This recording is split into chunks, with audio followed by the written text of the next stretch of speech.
Have you ever noticed that after spending time with certain people, you feel completely drained, tired, unmotivated, and somehow things just start going wrong? But when you're around others, life seems to flow naturally. You feel inspired, confident, and lucky things just happen. That's not coincidence. That's energy. And today I'm going to show you three types of people who are silently stealing your good fortune. Not out of evil, but out of ignorance. If you don't distance yourself, they can quietly destroy your happiness, your peace, and even your destiny. Our ancestors understood something that modern science is only beginning to rediscover, that between every human being, there is an invisible energy field today. People call it vibes, frequency, or energy. In ancient Chinese wisdom, it's called qi, the life force that flows through everything. When your qi is strong, your life moves smoothly. You attract good opportunities, good people, and good health. But when your qi is low, everything feels like a struggle. And here's the key: energy is contagious. When your strong, vibrant energy meets someone whose energy is weak, dark, or negative, one of you will influence the other. Just like pouring hot water into cold water, both change temperature. That's why sometimes just being around the wrong person can quietly shift your mood, your mindset, and eventually your fate. So let's talk about the three types of people you must recognize: the ones who unknowingly drain your energy, block your blessings, and steal your good luck. Type 1, the chronic complainer. You know exactly who I mean. No matter what happens, they always find something wrong. When it's sunny, it's too hot. When it rains, it's too wet. At work, the boss is unfair. At home, the family doesn't understand them. Every day is a new reason to sigh and say, "Why is my life so unlucky?" At first, you might feel sorry for them. You'll try to cheer them up, give advice, maybe even share your positivity. But soon you realize it's a bottomless pit. Because they don't want solutions. They want sympathy. They dump their emotional garbage onto you. And when they leave, they feel lighter, but you feel heavier. That's how they unconsciously absorb your good energy, your positivity, your optimism, your light. Here's the truth. Fortune favors those who are grateful. Blessings flow toward open, thankful hearts, not closed, bitter ones. A person who constantly complains lives with a closed heart, and a closed heart cannot hold blessings. Their energy becomes dark and heavy, and that darkness spreads to everyone around them. You might think it's cruel to walk away, but protecting your peace is not cruelty, it's self-respect. So how do you handle them? Be polite, but distant.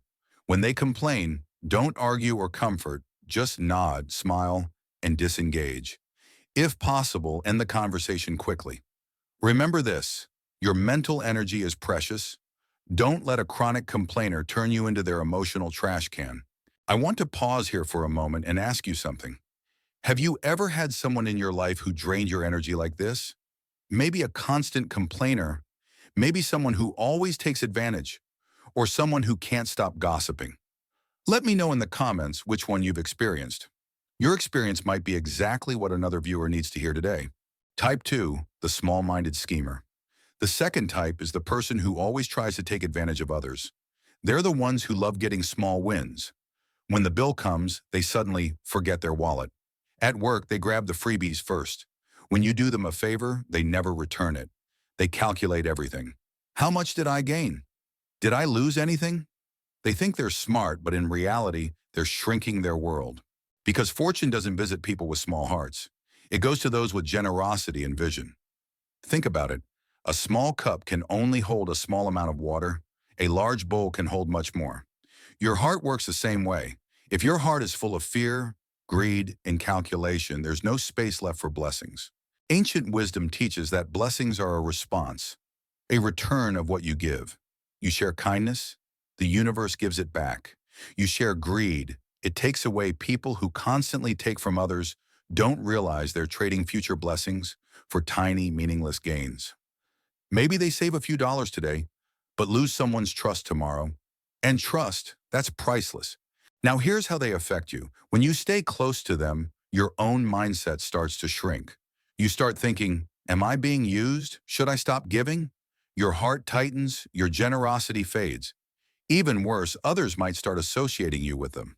You'll lose credibility, even opportunities, simply because of who you're connected to.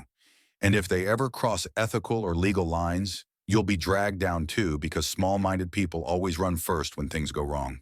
So how do you handle them? With strong and clear boundaries. Be friendly, yes, but don't mix money, favors, or business with them. Don't try to inspire them to change. It won't work. Your kindness will only make you their next target. Protect your energy by keeping your generosity smart. Be kind but not blind. Type 3, the gossip and big mouth. The third kind is the gossiper, the big mouth who can't keep secrets and loves stirring drama. They're always curious about everyone's private life, who argued with their spouse, who got fired, who's secretly dating who. They always know, and they love to tell you, usually starting with, "Don't tell anyone I said this." But let's be real, if they can tell you, they'll tell others. They think they're being funny or honest, but they're actually spreading poison, turning friends against each other, breaking trust, and polluting every space they enter. Ancient wisdom says, disaster comes out of the mouth. Every word carries energy. Words that bless create peace. Words that curse or gossip create chaos. And fortune does not visit chaotic hearts. Spending time with a gossip does three things to you. 1. They waste your time. You could be improving your life, but instead, you're listening to nonsense. 2. They pollute your thoughts. You begin to suspect, to doubt, to worry. 3. They drag you into their drama. Before you realize it, someone's saying, "You said this," and now you're caught in the mess. The more gossip you hear, the weaker your focus becomes, and when focus disappears, success disappears. So how do you deal with them? Remember one word: stop. When they start gossiping, stop the flow. Don't argue, don't scold, just stay calm and change the topic. Say something like, "Oh, that's interesting, by the way, how's your project going?" Or, "Let's talk about something more positive." Eventually they'll learn. You're not a good audience for gossip.